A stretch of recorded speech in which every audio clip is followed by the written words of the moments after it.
There are three verses which talk about the Birkat Kohanim, the blessings of the Kohanic blessing. And if you pay attention, the verses increase, the words in the verses increase in number as you move along, right? So, Yevarechecha Hashem v'yishmerecha, 3. Ye'er Hashem panav elecha v'yichuneka, 5. And Yisa Hashem panav elecha v'yasem lecha shalom, that's 7. So what's the lesson behind that? You have a thought? You seem like to know this Torah so far. Okay.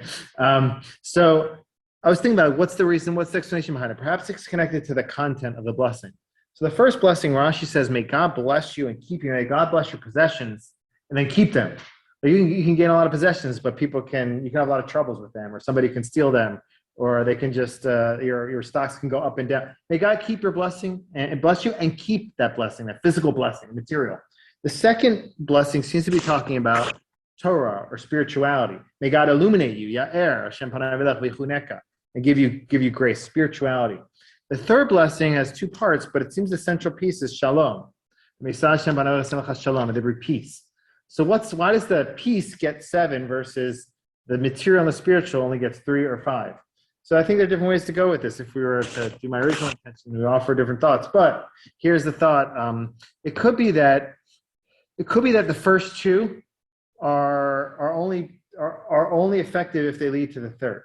Meaning, like, you can have all this material and spiritual blessing, but God wants you to remember what's most important is that you use that blessing to give to other people, to increase peace in the world. So it's very hard sometimes when you get blessing. It's like you want to hold on to it all for yourself. Perhaps you've even earned it. You've earned all your money. You've earned your spiritual growth. But it's very important to remember that you're supposed to use that to enhance peace in the world. That's why the peace has 7.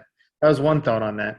Another thought on this is just like when sometimes you think, like, sometimes people, what's your priority?